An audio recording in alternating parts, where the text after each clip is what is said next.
Yo, what's going on guys? In this video, I'm going to be going over the best settings you need to double your FPS in Fortnite Season 8. As you know, many people are having FPS drops in the new season, and I'm here to fix that. So in this video, you will come out with more FPS and less input delay, so let's get to it. First off guys, we're going to be going over the video settings in Fortnite. So for the first setting, make sure to be on full screen, because the other options, which is windowed full screen and windowed, use way more resources and you lose FPS. Also, full screen keeps your FPS more stable. Now for resolution, I recommend using native, which is 1920 by 1080, but if you feel better with a stretch resolution like 1680 by 1080, which has been very popular lately, I have a video using it, so make sure to check it out. So now for frame limit, play on your hertz of your monitors. For example, the hertz of my monitor is 165, so I play on 165 capped. And if you're wondering how to see your hertz, follow the steps on screen if you haven't yet, and make sure to like and subscribe. So for the graphics settings like brightness, contrast, and colorblind mode, it's honestly preference. I personally right now have a brightness at 135 and no colorblind, but that's just in my opinion. Alright guys, now for your graphics quality, make sure to have 3D resolution at 100% just like mine. Then for view distance, there is really not a big difference between epic and near.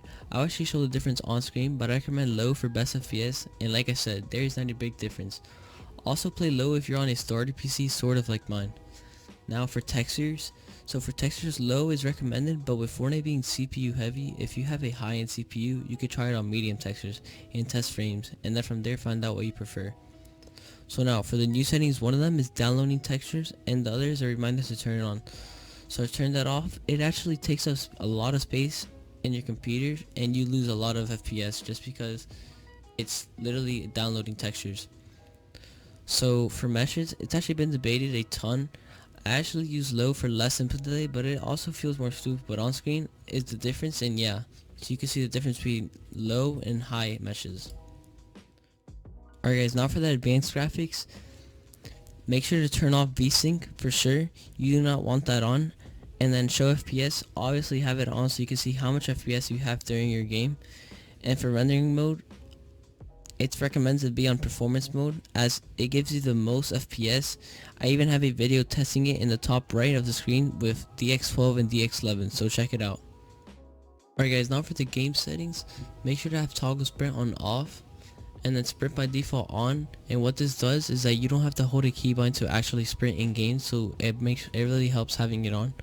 And then sprint cancel reloading, I have no idea what that is, have it off. And then auto open doors, literally you go next to the door and it just auto opens, which is so good for like going into buildings and stuff like that. You don't have to like actually press a keybind and open the door. And then for these six, it's honestly preference. Like if you want your consumables to be on the right, on preferred item slots configure, which you could put like your guns wherever, like if you pick up a gun it goes whatever slot you want, like this. And then yeah, these are pretty much preference. And then for building, I actually have all of these on, like reset building choice, you know what that is. And then disable pre-edit option, which you can't like pre-edit your wall or nothing, so I like to have that on because I sometimes accidentally do it. But turbo building for sure have it on, it helps so much. Free building, like everyone has this on, absolutely everyone. And then edit on release is actually debatable too, but I feel like I edit way faster with confirm edit on release, so I have that on. This I have no idea which, the tutorial, but have that on, I guess, I don't know. And then the rest is pretty much preference, but except for replays, if you play tournaments and stuff and you want to like review your gameplay like after the tournament or something like that with your trio or whatever, make sure to have this on so you can watch that. But if you don't do any of that, make sure to have it off as you get better FPS, and same thing for these two. Now for the HUD options, I really recommend having your HUD scale lower, as on screen you can see the big difference between a high HUD scale and a low HUD scale.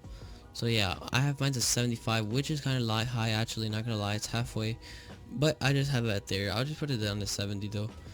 For us, this is personal preference, like spectator count, like stuff like that, player health, it's all preference. So now for sensitivity, this is a hard one. This is a complete preference, but if you're looking for a sense or you are a beginner, make sure to just try out different settings and creative and see which you like best. Also, you can get any inspiration from pro player sense and see what you prefer, but keep in mind if you don't have that much mouse space right now, make sure to start with high sense for best experience.